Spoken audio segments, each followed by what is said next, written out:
नमस्कार बच्चों, कैसे हैं आप लोग। मैं आपका दोस्त, आपका मित्र अमर मोदी सर। ठीक है, चलिए हम लोग अब सामान्य हिंदी की कक्षा में भी लेक्चर नंबर 9 तक हम लोग की हो गई थी। आज हम लोग की लेक्चर नंबर कितनी होगी? आज हम लोग की लेक्चर नंबर 10 होगी। ठीक है, याद होगा हम लोग लेक्चर नंबर 9 तक में काफी कुछ खत्म कर रखा था। लेक्चर नंबर 10 में आज हमारी जो कक्षा होगी वो स्टार्ट होगी कारक से। ठीक है, कारक क्या होता है? देखिए, कारक जो है, कारक शब्द का मूल अर्थ जो होता है वो क्रिया करने वाले से संबंधित है। किससे संबंधित है?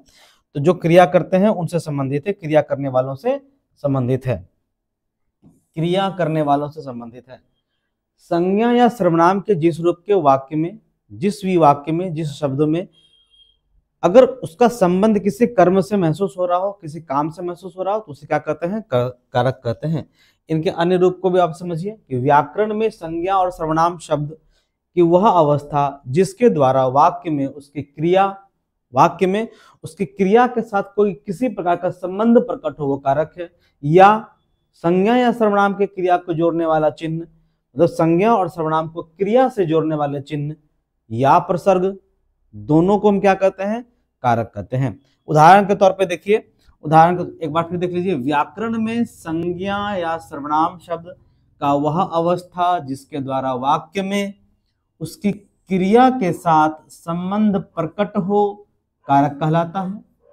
दूसरी बात, या आप इसको देख सकते हैं, संज्ञा अथवा सर्वनाम को क्रिया से जोड़ने वाले जो चिन्ह होते हैं या जो प्रसर्ग होते हैं उसे क्या कहते हैं? कारक कहते हैं। इस चिन्हों से कहीं भी तात्पर्य विराम चिन्ह से नहीं है, कहीं भी तात्पर्य विराम चिन्ह से नहीं है। ठीक है, विराम चिन्ह से कहीं भी तात्पर्य नहीं है। जो आपको लेक्चर नंबर 1 में पढ़ाया गया विराम चिन्ह, उससे कंफ्यूज नहीं होइएगा कि चिन्ह में कहीं ये भी तो शामिल नहीं है। तो नहीं, चिन्ह में वो शामिल नहीं है। ठीक है, चिन्ह में वो शामिल नहीं है। आगे उदाहरण के तौर पे देखिए, राधा क्या हो जाएगी? राधा क्या हो जाएगी? एक कर्ता है राधा। और गीत सुनाना क्या है? कर्म है, अर्थात कार्य है। कर्म है अर्थात कार्य है। इन दोनों के बीच में जो संबंध बना रहा है, जो चिन्ह संबंध बना रहा है, वो कौन सा चिन्ह है? वो ने है। अर्थात ये ने जो है ना, यही ने क्या है? यही ने है कारक। इसी ने को क्या कहते हैं? कारक। जैसे रीता कलम से लिखती है, रीता कर्ता हुई, लिखना कर्म हुआ, उनको जो आपस में जोड़ रहा है से, वही चिन्ह है जिसे कारक कहते हैं। जैसे और भी देखिए, गरीब को खाना खिलाना चाहिए, पेड़ से आम गिरा, उसने बिल्ली को भगा दिया, राम सीता के लिए लंका गए, मैं मोहन के द्वारा संदेश भेज दूंगा। ठीक है, आदि। तो चिन्ह के समझ गए, जो चिन्ह कर्ता और कर्म के बीच में संबंध स्थापित करते हुए दिखाई दे वह चिन्ह ही कारक है। ठीक है, कारक के कुल 8 भेद होते हैं। कितने भेद होते हैं? कारक के कुल 8 भेद हैं। इन 8 भेद को हम लोग समझते हैं, आगे देखते हैं कितने भेद होते हैं। कर्ता, कर्म, करण, संप्रदान, आपादान, संबंध, अधिकरण और संबोधन। कौन कौन से? कर्ता, कर्म, करण, संप्रदान, आपादान, संबंध, अधिकरण और संबोधन। आप देखेंगे कि इन सब के चिन्हों के अलग अलग अर्थ होते हैं, अलग अलग कारक के अलग अलग भाव होते हैं। जैसे कर्ता कारक है तो इसका अर्थ होता है काम करने वाला। कर्ता कारक है जिसका अर्थ होता है काम करने वाला। और इनका जो चिन्ह होगा, कारक चिन्ह जो होगा, इसे आप इस माध्यम में भी देख सकते हैं। इसे आप ऐसे समझिए कि ये क्या है? इनका कारक चिन्ह है। कारक चिन्ह इनके क्या हो गए? ने हो गए। उसी प्रकार आप एक तरफ देखेंगे कर्म है, और कर्म का अर्थ होता है जिसका काम पर प्रभाव पड़े, जिस पर काम का प्रभाव पड़े वो क्या कहलाता है? कर्म कहलाता है। उसी प्रकार करण है, करण जिसके द्वारा कर्ता काम करे, इनके चिन्ह है से द्वारा। संप्रदान को के लिए, आपादान से जब अलग होने की स्थिति हो, और करण में जब से जुड़ाव वाली स्थिति हो, संबंध में का, के, की, ना, नी, ने, रा, रे, री इत्यादि शामिल होता है। अधिकरण में होता है और पर होता है, संबंध में हे, अरे, ओ, अरो। ठीक है, तो याद रखेंगे कि कर्ता के जो चिन्ह हैं वो कारक हैं, कर्ता के जो चिन्ह महसूस कराएंगे कर्म काम को लेके, वो क्या कहलाएगा, वही कारक होगा। अगर इनकी अनुपस्थिति हो, चिन्ह की अनुपस्थिति हो, तो कर्ता जो है वो कारक की स्थिति में कम दिखेगा, वाक्य की एक संबंध स्थिति अलग दिखेगी। याद रखेंगे कारक कितने प्रकार के होते हैं, कारक कुल 8 प्रकार के होते हैं और इनकी चिन्ह मौजूद होती है। चिन्ह 8 प्रकार के नहीं होती, चिन्ह 8 से अधिक प्रकार के होते हैं। आगे देखेंगे कर्ता कारक किसे कहते हैं, जिस रूप में क्रिया, जिस रूप से क्रिया के करने वाले का बोध हो वह कर्ता है। क्या, जिस रूप से क्रिया के करने वाले का बोध होता है वह क्या है, वह कर्ता है। इसके चिन्ह क्या होते हैं, मैंने अभी आपको बताया था, कारक चिन्ह। आप उसे कारक चिन्ह कहिए या विभक्ति चिन्ह कहिए, दोनों एक ही है। इससे कंफ्यूज नहीं होना है कि कारक चिन्ह अलग है और विभक्ति चिन्ह अलग है। विभक्ति चिन्ह और कारक चिन्ह एक ही है, जिसका प्रस्तुतिकरण ने से किया जाता है। किसके लिए, तो कर्ता कारक के लिए। किसके लिए, कर्ता कारक के लिए किससे प्रस्तुतिकरण किया जाता है, तो ने से प्रस्तुतिकरण किया जाता है। ठीक है, जो वाक्य में कार्य करता है उसे कर्ता कहते हैं, अर्थात वाक्य के जिस रूप से क्रिया को करने वाले का पता चले वही क्या कहलाता है, वही कर्ता कहलाता है। उदाहरण के तौर पे देखिए, कर्ता के 2 प्रयोग जो होते हैं, कर्ता कारक के प्रयोग प्रसर्ग सहित होते हैं और प्रसर्ग रहित होते हैं। प्रसर्ग सहित का मतलब है ने का प्रयोग हुआ होगा और प्रसर्ग रहित का मतलब है कि ने का प्रयोग नहीं हुआ होगा। ठीक है, प्रसर्ग सहित की स्थिति देखते हैं, जब भूतकाल में सकर्मक क्रिया की जाए तब प्रसर्ग लगाया जाता है। जब भूतकाल में सकर्मक क्रिया हो, क्रिया वाले चैप्टर में आप पढ़ रखे हैं सकर्मक क्रिया और अकर्मक क्रिया, क्रिया वाले चैप्टर में जाकर आप देखेंगे उसको, सकर्मक क्रिया को और अकर्मक क्रिया को। ठीक है, तो भूतकाल में जब सकर्मक क्रिया हो कर्ता के साथ तब प्रसर्ग लगाया जाता है। जैसे राधा ने पत्र लिखा, हमने सनम को खत लिखा। उसी तरह राधा ने पत्र लिखा, जब राधा ने पत्र लिखा, ये पत्र कब लिखा, ये लिखा भूतकाल में। कब लिखा है सर, तो भूतकाल में लिखा है। तो भूतकाल में हमें बताना होता है तब हम प्रसर्ग का प्रयोग करते हैं। वाक्य में क्रिया में कर्ता कौन है, राधा है, इसने ने कर्ता के कारण से इसकी क्या दिखिए, विभक्ति चिन्ह दिखेगी। प्रसर्ग रहित के लिए देखें, भूतकाल की अकर्मक क्रिया, कौन सी क्रिया, अकर्मक क्रिया। भूतकाल के अकर्मक क्रिया में प्रसर्ग का प्रयोग नहीं किया जाता है। जैसे सोहन गाना गाता है, अभी भी हो सकता है गा रहा होगा। आप पूछ रहे हैं क्या है सोहन क्या कर रहे हो, सोहन गाना गाता है। सोहन क्या करता है, आप क्या करते हो, आप पढ़ाई करते हो। हम ये थोड़े कहेंगे कि विद्यार्थी ने पढ़ाई किया या आप लोगों ने पढ़ाई किया, नहीं, आप पढ़ाई करते हो। तो है क्या, भूतकाल की स्थिति भी है, वर्तमान काल की स्थिति भी है। जब भूतकाल के अकर्मक हो और वर्तमान काल की सकर्मक स्थिति हो तब हम प्रसर्ग का प्रयोग नहीं करते हैं। वाक्य में वर्तमान काल की क्रिया का कर्ता सोहन है, देखिए वर्तमान काल की क्रिया का कर्ता सोहन है, जिसमें ने की विभक्ति का प्रयोग नहीं हुआ है। ठीक है, आगे बढ़े, चलिए अगला कर्म कारक। क्या होता है सर कर्म कारक, जिस संज्ञा या सर्वनाम पर क्रिया का प्रभाव पड़े, क्या पड़े, जिस संज्ञा या सर्वनाम पर क्रिया का प्रभाव पड़े वो क्या कहलाता है, वही कर्म कारक कहलाता है। इसकी विभक्ति चिन्ह क्या होती है, इसकी विभक्ति चिन्ह को होती है। लेकिन याद रखेंगे कहीं कहीं पर कर्म का चिन्ह लोप भी हो जाता है, कर्म का चिन्ह नहीं दिखता है। जैसे बुलाना, सुलाना, कोसना, पुकारना, जमाना, भगाना, ऐसे जब क्रियाएं हो तो इसमें कर्म हो तो कर्म संज्ञा हो तो को विभक्ति लगाई जाएगी, को विभक्ति चिन्ह जरूर लगेगी। लेकिन जब विशेषण का प्रयोग हम करने लगते हैं, विशेषण का प्रयोग संज्ञा के रूप में होने लगे, तब कर्म विभक्ति में को चिन्ह का क्या हो जाता है, तब को चिन्ह का लोप हो जाता है।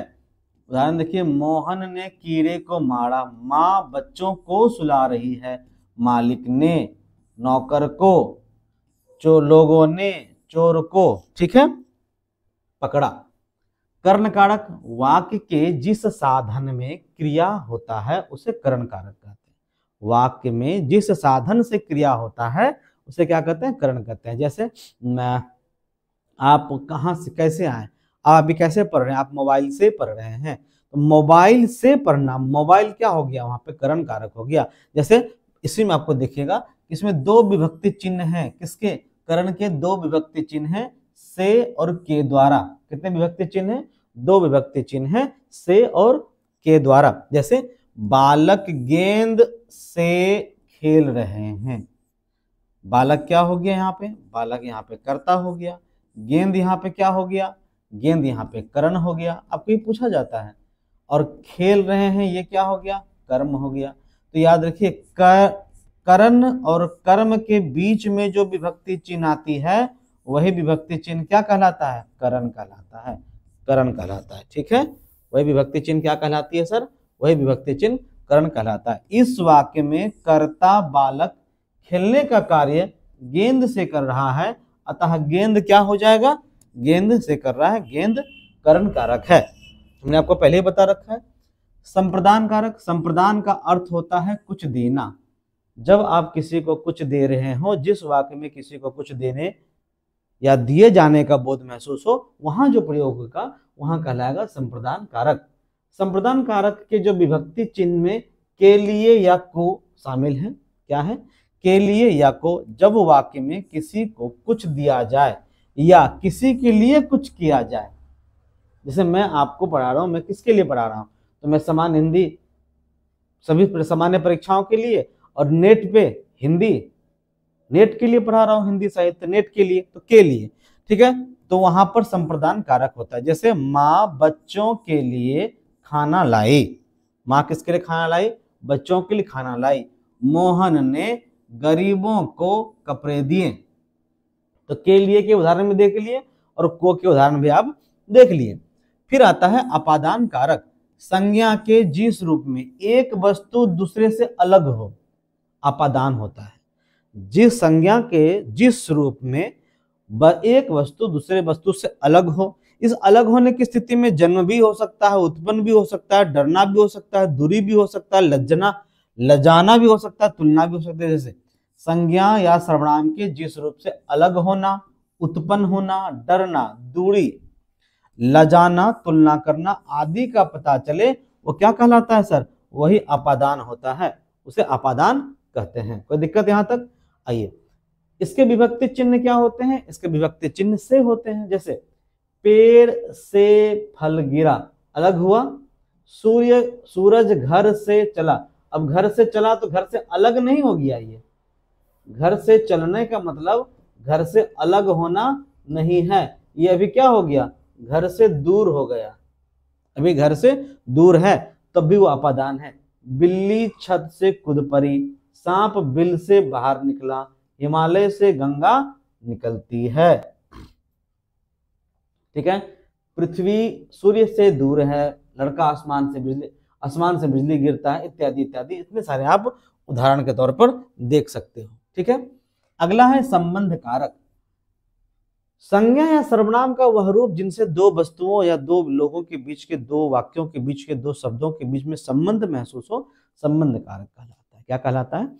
संज्ञा सर्वनाम का वह रूप जिसमें दो वस्तु के बीच संबंध महसूस हो, वह क्या कहलाता है? संबंध कारक कहलाता है। अब देखिए, संबंध कारक में विभक्ति चिन्ह का, के, की, ना, ने, नो, रा, रे, री आदि लगाई जाती है। इसकी विभक्तियां संज्ञा, लिंग, वचन आदि के अनुसार बदलते रहेगी। जैसे मान लीजिए कि अगर कोई लड़की है, अगर आप लिखते हैं कि सीता, देखिए यहां पर ध्यान देखते हैं, रीटा की बहन माया है, अगर यहाँ का प्रयोग हो जाए तो सही लगेगा? नहीं लगेगा ना। यह माला की पुस्तक है, माला एक स्त्रीलिंग है, यहाँ का लगाने बाद अच्छा लगेगा? नहीं लगेगा। तो इसी प्रकार इसके लिए मैंने कहा आपको कि यह क्या हो सकता है, इसकी विभक्ति चिन्ह संज्ञा, लिंग और वचन के आधार पर बदल जाएगी, बदलते रहेगी। वह रमेश का पिताजी है, वह सोहन का खिलौना है, राजा दशरथ के 4 बेटे थे। अगला अधिकरण कारक, शब्द के जिस रूप से क्रिया का आधार का बोध हो उसे अधिकरण कहेंगे। क्रिया कैसे किया जा रहा है, जैसे कि आप जो काम कर रहे हैं या तो वो किसी के अंदर होगा, किसी के ऊपर होगा, किसी के बीच में होगा। जब भीतर, अंदर, ऊपर और बीच शब्द का प्रयोग कारक में किया जाए तो वह अधिकरण का महसूस कराता है, जिसके विभक्ति चिन्ह में और पर होता है। अर्थात जिस रूप में क्रिया का आधार बोध हो वह क्या कहलाता है, अधिकरण कारक कहलाता है। ठीक है, उदाहरण इसकी पहचान किसमें, किस पर, किस पे, में, पे, पर, आप सुने होंगे। में, पे, पर से जब प्रश्नवाचक शब्द लगा करके कहा जाए तो वह क्या हो जाता है, तब वह इसमें पहचान चिन्ह इसकी। कहीं कहीं पर विभक्तियों का लोप भी आपको देखने को मिलेगा, तो उनके जगह पर किनारे, आश्रय, किसके आश्रय हो तुम, दिनों, यहाँ, वहां, समय आदि। दिनों मतलब ये दिनों का स्पेलिंग यहाँ पे थोड़ा मिस्टेक टाइपिंग हो गई है, इसका मतलब है डेज। ठीक है, जैसे मेज पर पानी का गिलास रखा है, आधार क्या है, मेज है। फ्रिज में सब्जियां रखी है, सब्जियां कहाँ रखी है, सब्जियां कहाँ रखी है, किस पर रखी है, कहाँ पर रखी हुई है, तो फ्रिज में रखी हुई है। ठीक है, अगला संबोधन सूचक, संबोधन कारक। संज्ञा सर्वनाम का वह रूप जिससे किसी को बुलाने, पुकारने, बोलने आदि का बोध होता है, उसमें कैसे कहते हैं हम, संबोधन कारक। तो अर्थात संबोधन कारक का पहचान करने के लिए विस्माधक बोधक चिन्ह, ये आपको लेक्चर नंबर 1 में हमने पढ़ा रखा है, चिन्हों के प्रकार में विस्माधक बोधक चिन्ह लगाया जाता है। ठीक है, जैसे देखेंगे संबोधन कारक के लिए अरे, हे, अजी, रे इत्यादि विभक्ति चिन्ह लगाई जाती है। अरे भैया, विस्माधक बोधक चिन्ह, क्यों रो रहे हो, अरे तुम इतनी जल्दी कैसे उठ गए, अरे बच्चों शोर मत करो, हे ईश्वर इस संकट के समय सबकी रक्षा करो, अजी सुनते हो, हाँ हाँ बहुत, इतना दिन हो गया अभी तक नहीं पता चला, मैं सुनता भी हूँ, अजी सुनते हो, मीना के पापा।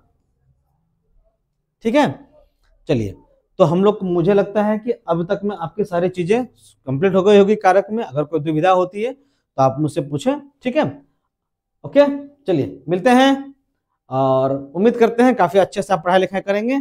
Okay, tata, bye bye.